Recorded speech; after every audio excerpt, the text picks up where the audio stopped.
O Lamento de um Cristão, parte 03, dia 14 de agosto de 2026.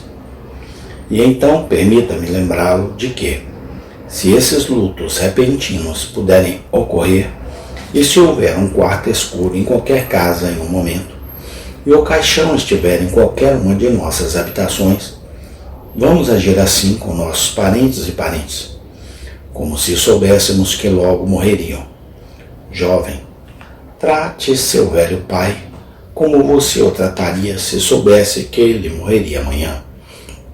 Quando tu o seguires até a sepultura, em meio a todas as tuas lágrimas por sua perda, que não haja uma lágrima de arrependimento por causa de teu mau comportamento para com ele. E vocês, pais e mães piedosos, tenho uma mensagem especial para vocês. Seus filhos estão sob seus cuidados, eles estão crescendo. E se depois de crescidos eles mergulharem no pecado e finalmente morrerem impenitente, não deixe o remorso feroz picar você como uma víbora.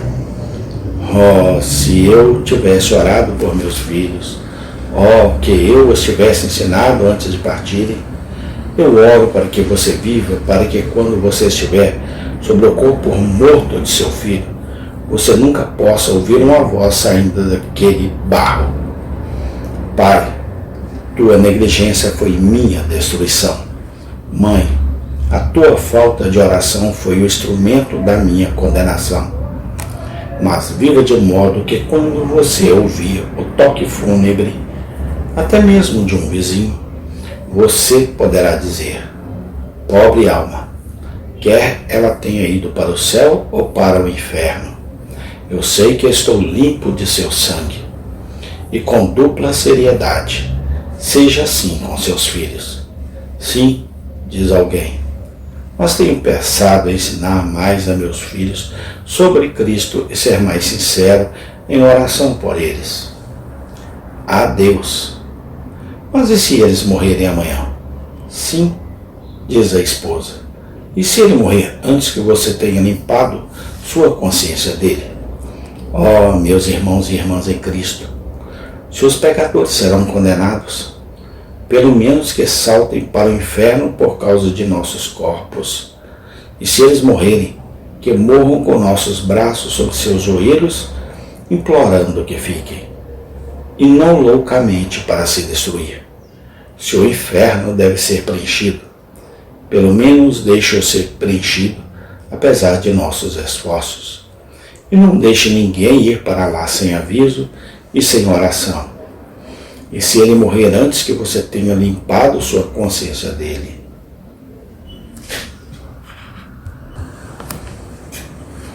À luz, então, de lutos repentinos, não deixe outra hora passar sobre sua cabeça quando você chegar em casa, antes de ter libertado sua consciência do sangue das almas de seus filhos.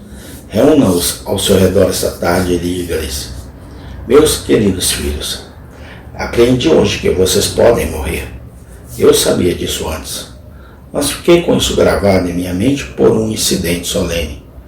Meus queridos filhos, não posso deixar de dizer a você que, como você deve morrer, estou ansioso para que o Espírito Santo de Deus o leve graciosamente a se arrepender do pecado e buscar um Salvador.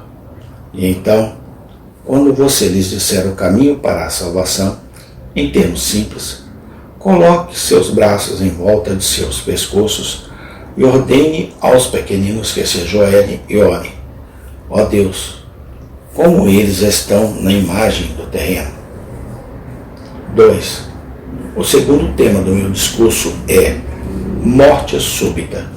Como a vemos, mais particularmente em relação a nós mesmos. Os mineiros de Risca não tinham mais ideia de morrer naquela manhã de sábado do que você ou eu. Nem parecia haver muita probabilidade de que isso acontecesse. Eles haviam subido e descido ao poço, alguns deles muitos milhares de vezes em suas vidas. É verdade que alguns pereceram lá, mas então, quantos subiram e desceram e não pereceram? Não, eles se tornaram tão destemidos do perigo que alguns deles até se lançaram nele e, desafiando todos os regulamentos para a preservação da vida humana, eles eram ousados e descuidados e gratificariam uma indulgência egoísta, quando uma faísca poderia ter causado a destruição de todos eles. Não diremos que foi qualquer negligência que causou este acidente. Deus nos livre de colocar qualquer coisa na acusação daqueles que agora partiram. Ele tem que responder diante de seu Deus. Mas, de qualquer forma, certo é que os homens que mais têm a ver com o perigo são geralmente os mais insensíveis, e aqueles que estão mais expostos geralmente são totalmente descuidados com o próprio perigo que os outros veem, mas que eles mesmos não verão. Qualquer aviso que você ou eu pudesse ter dado a eles seria considerado desnecessário, se não impertinente. Por que preciso ser tão cuidadoso? Já fiz isso 50 vezes antes, por que não posso fazer de novo? Mas, como um momento, embora não houvesse nenhum relâmpago, nenhum terremoto, nenhuma abertura de um poço para engoli-los, rapidamente, em um momento, o gás explode e eles estão diante do Deus eterno. Foi apenas um piscar de olhos, como se a última trombeta tivesse soado, e de fato soou no que dizia respeito a eles.